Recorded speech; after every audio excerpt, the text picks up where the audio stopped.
Welcome to the Ghastly Journal, where today we explore a chilling tale from the monsoon-soaked villages of northern India. The year is 1983, and what I'm about to share with you is one of the most perplexing mysteries we have ever featured on this channel. Before we begin, remember that this is a work of fiction, designed to entertain and perhaps make you question the boundaries between our world and whatever might lie beyond. Our story begins in the small village of Chandor, nestled in the foothills of the Himalayas, a place where mist clings to the mountainsides and ancient beliefs run as deep as the rivers that cut through the valleys. It was here, amid the rice fields and tea plantations, that the Sharma family welcomed their twin daughters, Priya and Diva, into the world in the spring of 1978. The twins were identical in every physical aspect, the same deep brown eyes, the same wavy black hair, the same dimpled smile. But from an early age, their parents, Vikram and Lakshmi Sharma, noticed something peculiar about their daughters. While most twins developed their own secret language, Priya and Divya seemed to speak of memories that couldn't possibly be theirs. At first, their parents dismissed it as childhood imagination. After all, children often create elaborate fantasy worlds. But as the twins approached their 5th birthday in 1983, their stories became more detailed, more consistent, and decidedly more disturbing. One evening, as Lakshmi tucked the girls into bed, Priya told her, "We didn't die in the water, Mama. The man with the scar took us." Lakshmi froze, her hand still smoothing Priya's blanket. "What man, Beta? What are you talking about?"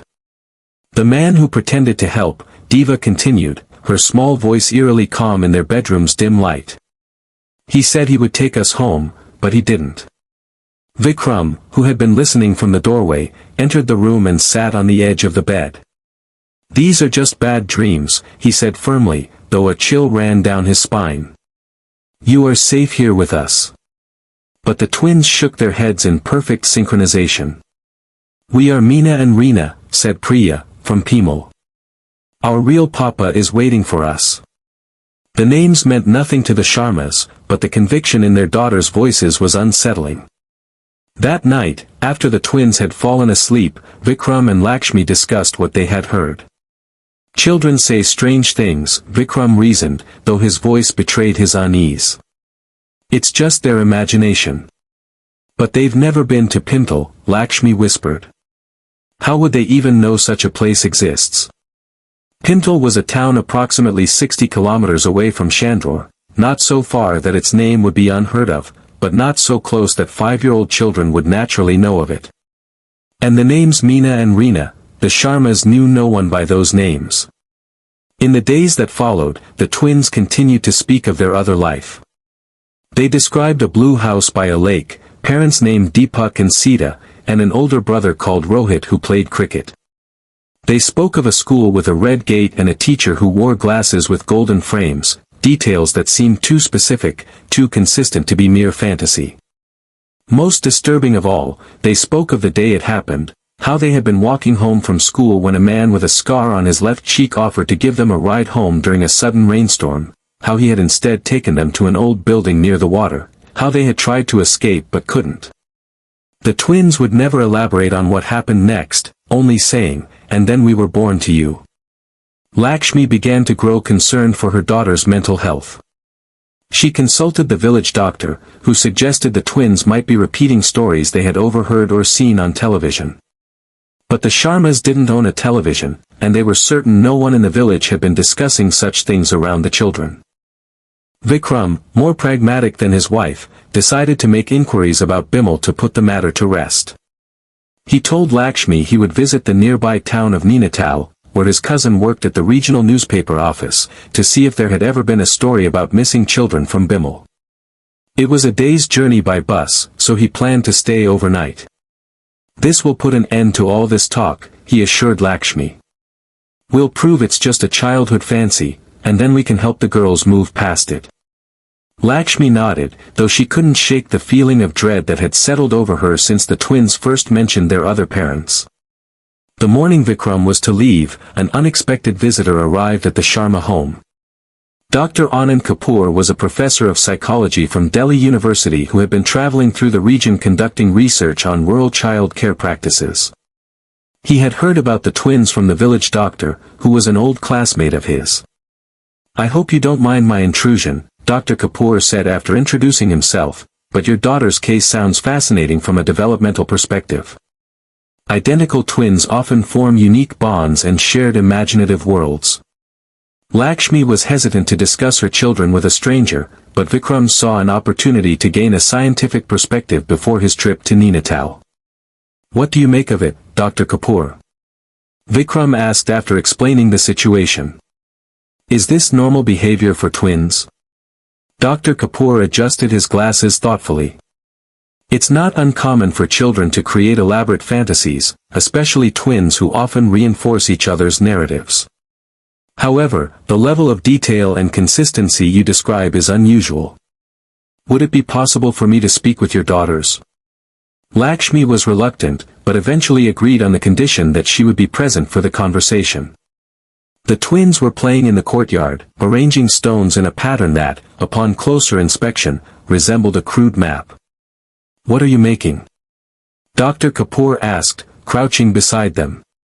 "The path to our house in Bimal," Diva answered without looking up. "The real one." "I see," said Dr. Kapoor, his voice neutral. "And where is Bimtal?" "By the big water," Priya said, pointing northward, "where the boats go." Dr. Kapoor glanced at Lakshmi, who shook her head slightly, confirming that the twins had never been to the lakeside town. "Can you tell me about yourselves?" Dr. Kapoor asked. The twins looked at each other, a silent communication passing between them. "We are Priya and Diva now," said Diva. "But before, we were Meena and Reena Mather." "And when was that?" "Before you were Priya and Diva," Priya said matter-of-factly. "Before we were born again, after the man with the scar hurt us." Dr. Kapoor kept his expression carefully neutral. "Can you tell me more about this man?" The twins suddenly became agitated, standing up and moving away from their stone map. "We don't want to talk about him," Diva said firmly. "He's still there," Priya added, her voice dropping to a whisper. "In Pimal. We can feel him." Dr. Kapoor didn't press the issue. He spent another hour with the family, observing the twins as they played and asking occasional questions about their daily lives and routines. Before leaving, he took Vikram and Lakshmi aside. "I don't want to alarm you," he said quietly, "but there are aspects of your daughter's narrative that are quite remarkable for children their age, the consistency of details, the emotional congruence, the shared nature of their account. These aren't typical of childhood fantasy." "What are you suggesting?" Lakshmi asked, her voice tight with concern. Dr. Kapoor hesitated. "I'm not suggesting anything definitive, but I would be interested in verifying whether there were indeed two girls named Meena and Reena Mather who went missing from Bimal in recent years." "That's exactly what I intend to find out," Vikram said. "I'm traveling to Nainital tomorrow to speak with my cousin at the newspaper. May I accompany you?" Dr. Kapoor asked. "This case is potentially significant for my research, and I can offer my professional perspective." Vikram glanced at Lakshmi, who nodded almost imperceptibly. Having an educated man from Delhi accompany Vikram might lend some legitimacy to his inquiries, which otherwise might seem bizarre. "We leave at first light," Vikram said. That night, after the twins were asleep, a storm rolled in from the mountains. Rain lashed against the windows of the Sharma home, and thunder rumbled through the valley. Lakshmi sat by the twins' bed, watching them sleep. In repose, they looked like any other children, peaceful, innocent, unburdened. It was difficult to reconcile these sweet faces with the disturbing tales they told. As lightning flashed, casting momentary blue-white light across the room, both twins suddenly sat up in bed, their eyes wide open but unseeing. "He's coming," they said in unison, their voices flat and emotionless. "He knows we remember." Lakshmi felt her blood turn to ice. "Who's coming? What do you mean?" But the twins laid back down and returned to sleep as if nothing had happened, leaving Lakshmi trembling in the darkness as the storm raged outside. The next morning, Vikram and Dr. Kapoor departed for Nainal. The rain had cleared, leaving the mountain air fresh and cool. Lakshmi waved them off with the twins at her side, trying to hide her unease. "Bring back sweets, Papa," Priya called. "And take the long road," Deva added cryptically. "Not the one by the cliffs." Vikram laughed and promised to return the following evening with treats for his daughters. As the two men walked toward the bus stop at the edge of the village, Dr. Kapoor glanced back at the twins. "Remarkable children," he commented. "Their bond seems exceptionally strong, even for identical twins." Vikram nodded. "They've always been like that. One mind in two bodies, my mother says. But this talk of another life, another family, it began only recently. Has there been any trigger you can identify?" Dr. Kapoor asked. "A book, a story someone told them, perhaps a visitor from Bimal." Vikram shook his head. "Nothing. That's what makes it so inexplicable." The journey to Nainital took most of the day. The bus wound its way along narrow mountain roads, passing through villages and pine forests. Dr. Kapoor used the time to question Vikram further about the twins, their development, and family history. "There's nothing unusual in our family," Vikram insisted. "No history of mental illness, no tales of reincarnation or past lives. We're ordinary people, Dr. Kapoor." By late afternoon, they reached Nainital, a picturesque town built around a lake shaped like an eye. Nainal, Dr. Kapoor observed, the eye of the goddess. From there, they took a local bus to the newspaper office where Vikram's cousin, Deepak, worked as an archivist. Deepak was surprised to see Vikram but welcomed him warmly. When Vikram explained the reason for their visit, however, his cousin's expression grew troubled. "Meena and Reena Mather," Deepak repeated slowly. "Yes, I remember that case. It was about 5 years ago, in 1978. Two little girls, twins, went missing from Bimal. Their father came here almost daily for weeks, pleading with the editor to keep the story in the paper." Vikram felt a chill run through him. "What happened to them?" Deepak shook his head. "They were never found. It was as if they vanished into thin air. The police investigated, of course, but there were no leads, no witnesses. Eventually, the case went cold." "Do you have the articles from that time?" Dr. Kapoor asked, "and perhaps a photograph of the girls?" Deepak led them to the archive room, a dimly lit space filled with bound volumes of old newspapers. He pulled out several tomes from 1978 and began to flip through them. "Here," he said finally, pointing to a small article. This was the first report. Vikram leaned forward to read the headline, "Twin Girls, Age 5, Missing from Bimal." The article was brief, stating that Meena and Reena Mather had disappeared while walking home from school on September 17, 1978. They were last seen near the lake by a shopkeeper who reported that it had started to rain heavily that afternoon. "And here's a follow-up from a week later," Deepak said, turning to another page. This article included a photograph of two small girls in matching dresses, their hair in braids, smiling shyly at the camera.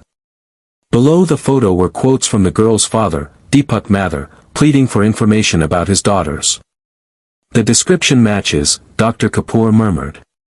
"The names, the location, the circumstances, a man offering help during a rainstorm. This is just a coincidence," Vikram said firmly, though his voice wavered. "My daughters were born in the spring of 1978. These girls disappeared in September of that year. It's impossible." "When exactly were your daughters born?" Dr. Kapoor asked. "April 12, 1978, Vikram replied without hesitation. Dr. Kapoor looked thoughtful. "And the missing girls, how old were they when they disappeared?" Deepak checked the article again. 5 years old. "So they would have been born in 1973, Dr. Kapoor calculated. "Your daughters couldn't have known these girls. They weren't even born when Meena and Reena went missing." Of course not, Vikram said, relief evident in his voice. As I said, it's just a strange coincidence. Children hear things, they create stories. Is there any mention of a suspect? Dr. Kapoor asked Deepak. Someone with a facial scar, perhaps. Deepak flipped through more articles. There was a suspect briefly. A man who had been seen in the area around the time of the disappearance. He was questioned but released due to lack of evidence. It doesn't mention a scar, though. Do you have a name? Rajan Varma. He was a laborer who had been working on a construction site near the school. He left the area shortly after the girls disappeared, which raised suspicions, but the police couldn't find any concrete evidence linking him to the case. Dr. Kapoor made notes in a small book he carried. And what about the Mather family? Are they still in Bimal? As far as I know, Deepak said. The father, Deepak Mather, owns a small hotel there. The family was devastated, of course. They had an older son as well, if I recall correctly. Rohit, Vikram whispered, remembering the name his daughters had mentioned. The three men looked at each other in silence, the implications hanging in the air between them. Finally, Vikram spoke. This proves nothing. It's disturbing, yes, but it could still be a coincidence. Perhaps someone in our village knew of this case and spoke of it where the girls could hear. Perhaps, Dr. Kapoor conceded. But wouldn't it be worth visiting Bimal? It's only about 20 kilometers from here. We could speak with the Mather family, see if there are any connections we're missing. Vikram was reluctant. The coincidences were unsettling enough without confronting the family of the missing girls. What would he even say to them? My daughters believe they are your lost children reborn. It seemed cruel, potentially reopening old wounds.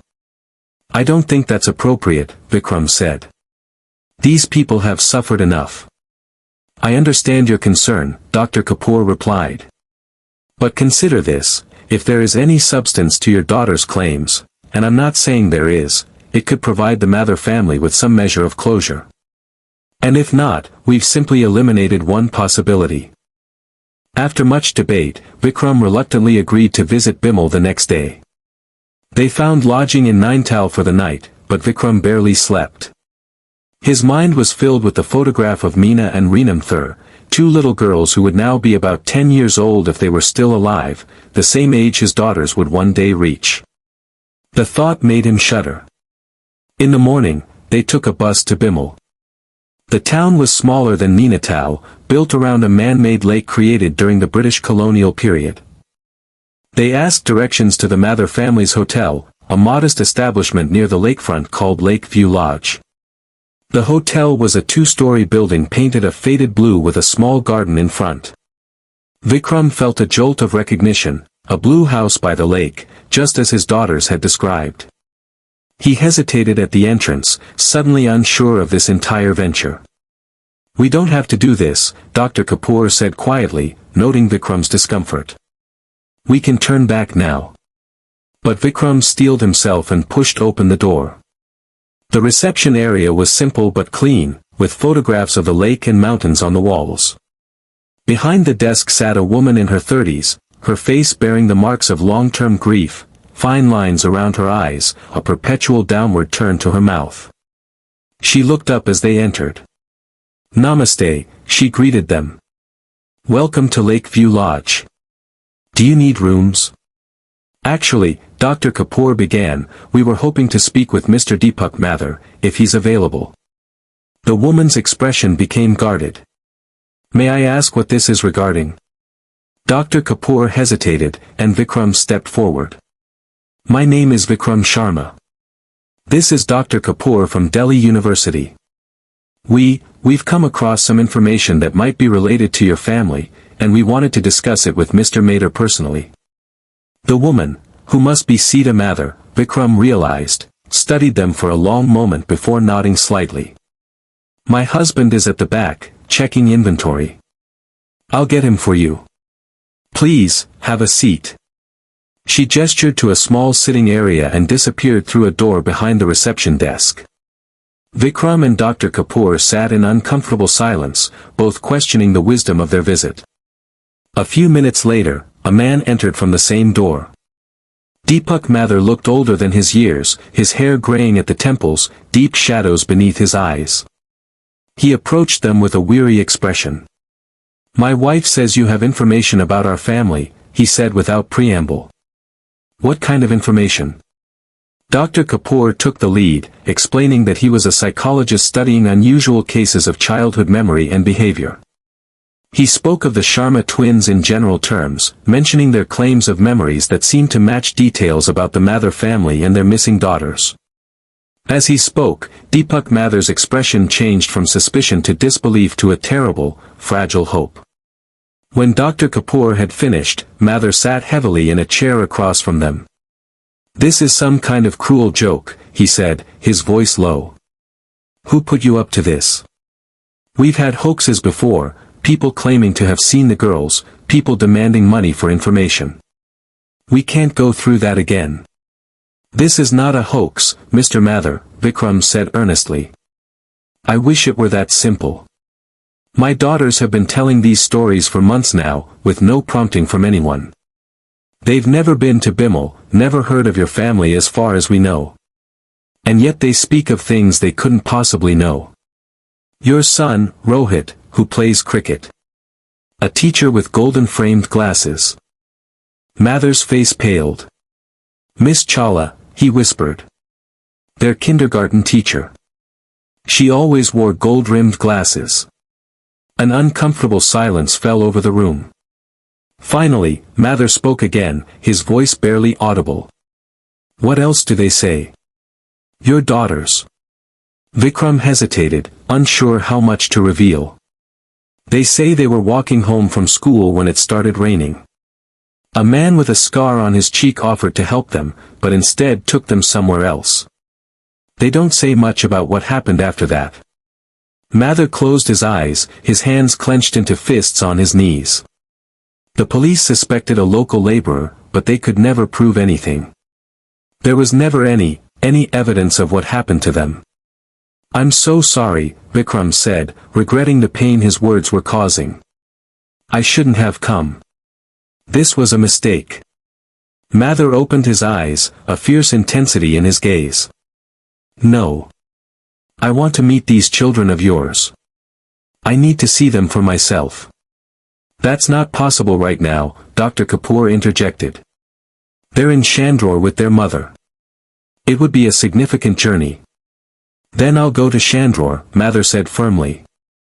"I have spent 5 years searching for any trace of my daughters. If there's even the slightest chance, Mr. Mathur," Dr. Kapoor said gently, "I must caution you. The scientific consensus does not support the concept of reincarnation.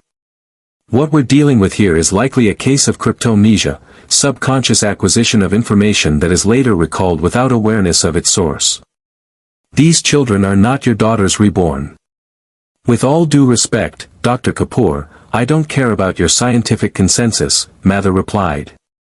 "I care about finding out what happened to my children. If these twins know something, anything, that could help us understand what happened that day, I need to hear it."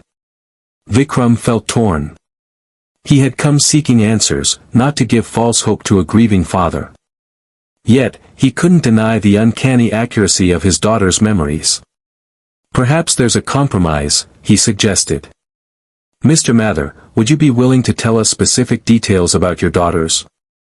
Things that weren't published in the newspapers. If my children know these things too, it would be significant." Mathur nodded slowly. "What do you want to know? Did your daughters have any distinguishing marks? Birthmarks, scars?" "Meena had a small birthmark shaped like a crescent moon behind her right ear," Mathur said. "Reena had none." Vikram felt a chill run through him. "Priya, my daughter, has the same birthmark in the same place." Dr. Kapoor leaned forward.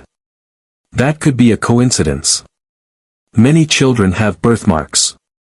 "Ask him something else," Vikram insisted. "Something only he would know about his daughters." Dr. Kapoor thought for a moment. Mr. Mather, did your daughters have any unusual habits or preferences? Favorite foods, perhaps, or games they liked to play? A ghost of a smile touched Mather's lips. They were obsessed with collecting colored stones. They had a whole collection they kept in a tin box under their bed. And they refused to eat lady finger, what you call okra. They said it made their teeth feel funny.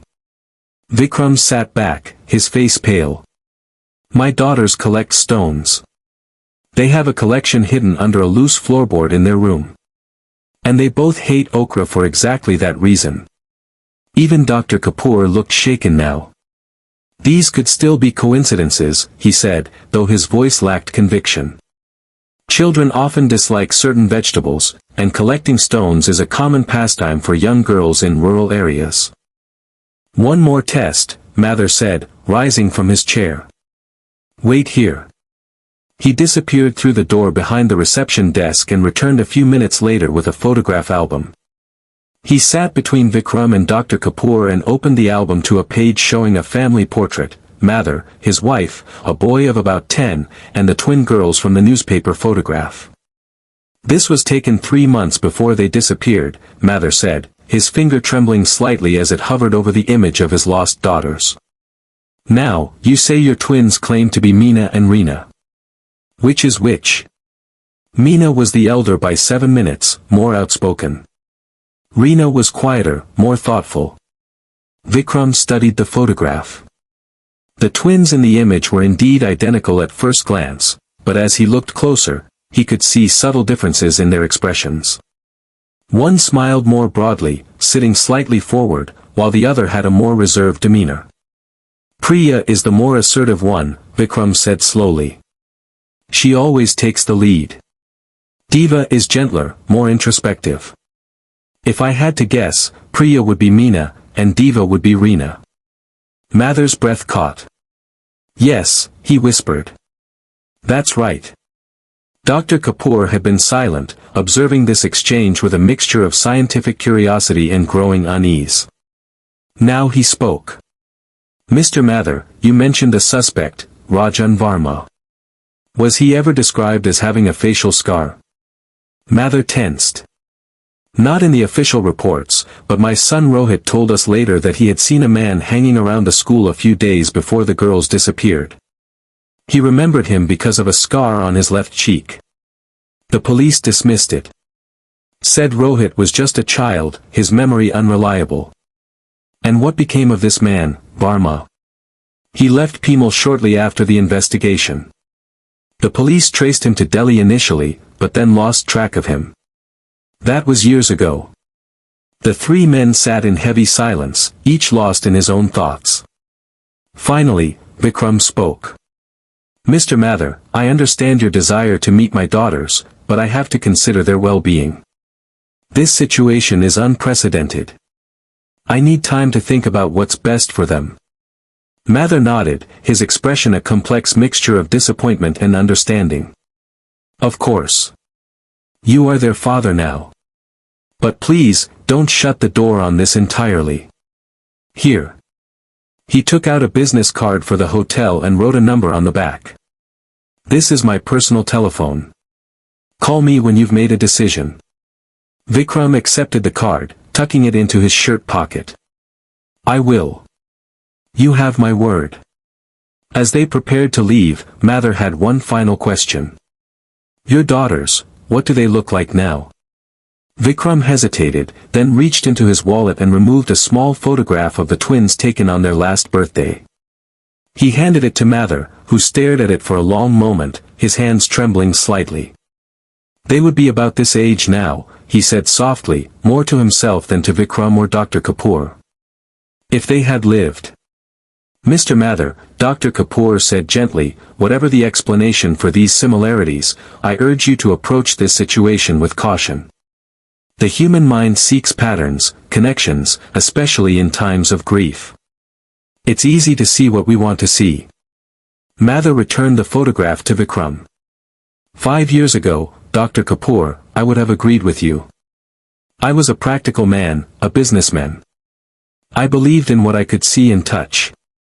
But when you lose your children the way we lost ours, without a trace, without closure, you become open to possibilities you would have once dismissed. The journey back to Nainital was subdued, both men wrapped in their own thoughts. They caught the last bus to Chandor, arriving late in the evening. Lakshmi was waiting anxiously, the twins already asleep. "What did you find out?" she asked as soon as they were alone. Vikram told her everything, the newspaper articles, the visit to the Mather family, the uncanny similarities between their daughter's memories and the facts of the case. "This is madness," Lakshmi whispered when he had finished. "You can't seriously believe our daughters are these reincarnated children." "I don't know what to believe anymore," Vikram admitted. "The coincidences are too numerous, too specific." "They're coincidences nonetheless," Lakshmi insisted. "Our daughters were born before those girls disappeared. It's chronologically impossible." "Yes, but," Vikram hesitated, reluctant to voice the thought that had been nagging at him. "What if their birth certificates are wrong?" Lakshmi stared at him. "What are you suggesting?" "The midwife who delivered them, old Mrs. Devi. She was nearly blind, remember? And there was that confusion about the date. She wrote April 12th, but you were certain it was April 21st. That's ridiculous. We would know if our children weren't really ours." But a seed of doubt had been planted, and Vikram could see it taking root in Lakshmi's mind as well. The twins had always been unusually mature for their age, their speech more advanced than other children in the village. And there was something about their eyes, an old wisdom that sometimes shone through, especially when they spoke of their other life. "What did this Dr. Kapoor say?" Lakshmi asked finally. "He believes there must be a rational explanation. Perhaps the twins overheard someone discussing the case, or there's some connection between our village and Bimal that we're not aware of. And the Mather family, what do they want?" "The father wants to meet the girls. I told him I needed time to consider it." Lakshmi was quiet for a long moment. "And what do you think we should do?" Vikram sighed heavily. "I don't know. Part of me wants to dismiss this whole thing as nonsense, but another part is afraid there might be some truth to it." Lakshmi finished for him. They agreed to sleep on it, though neither expected to rest well. As they prepared for bed, Vikram realized he had forgotten to check on the twins. He padded quietly to their room and eased the door open. The twins were awake, sitting up in bed, their faces pale in the moonlight streaming through the window. They showed no surprise at seeing him. "Did you meet our other papa?" Priya asked softly. Vikram felt his heart skip a beat. "How did you know where I went?" "We always know," Diva said, her voice eerily adult. "We remember everything now." "What do you remember?" Vikram asked, entering the room and sitting on the edge of their bed. The twins exchanged a glance, that silent communication passing between them. "The man with the scar," Priya began. "His name was Rajan. He worked at the building site near our school. He said our brother had been hurt. Diva continued that he would take us to him, but he took us to the old boathouse instead." Vikram felt a chill run down his spine. None of this had been mentioned in the newspaper articles. "What happened at the boathouse?" he asked, though part of him didn't want to know. The twins' faces clouded. "Bad things," Priya whispered. "He hurt us. And then the water." "You drowned?" Vikram asked, his voice barely audible. Both girls nodded solemnly. "But we didn't stay in the dark place," Diva said. "We came to be with you and Mama. You're our parents now." Vikram didn't know what to say. Their words went against everything he believed about life and death, about the nature of existence itself. And yet, sitting here with these strange, wise children who called him father, he couldn't dismiss their claims entirely. "Are you angry with us?" Priya asked, misinterpreting his silence. "For remembering?" "No," Vikram said quickly, gathering both girls into his arms.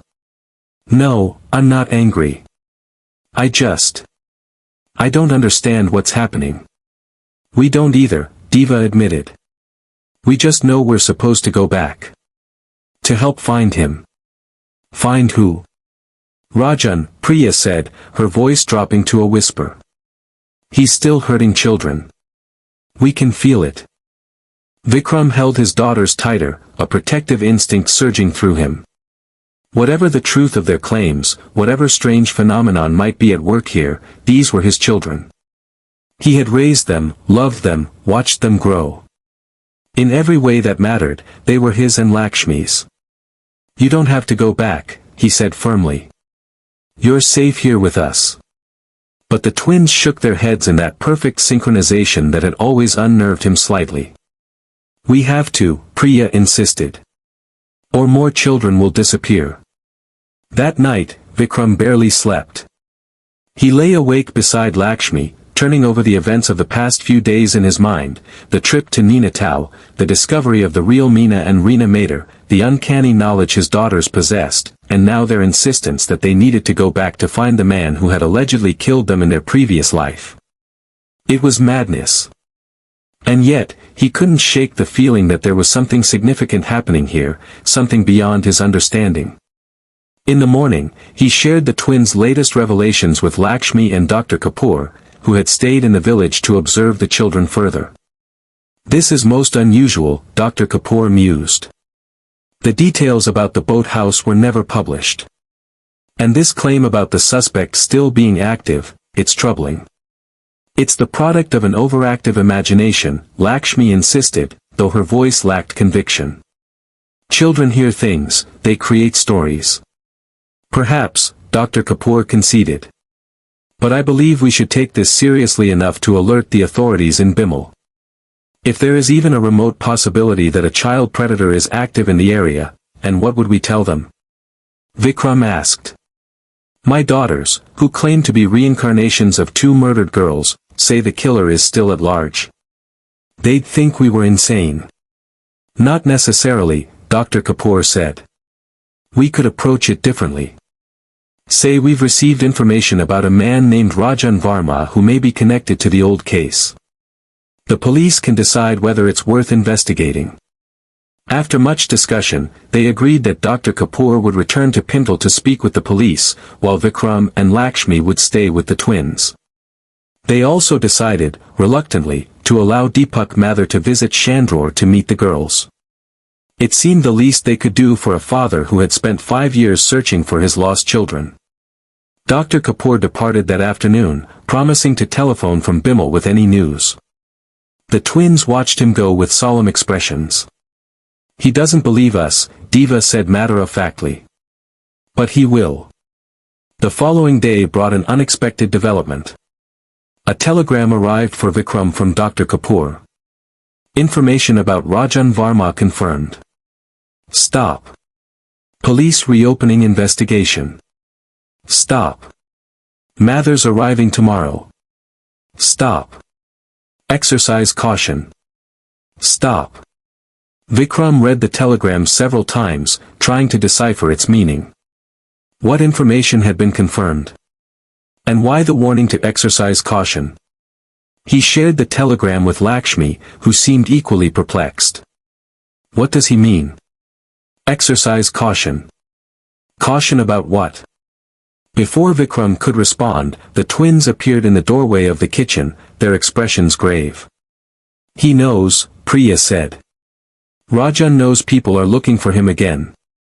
How could he know that?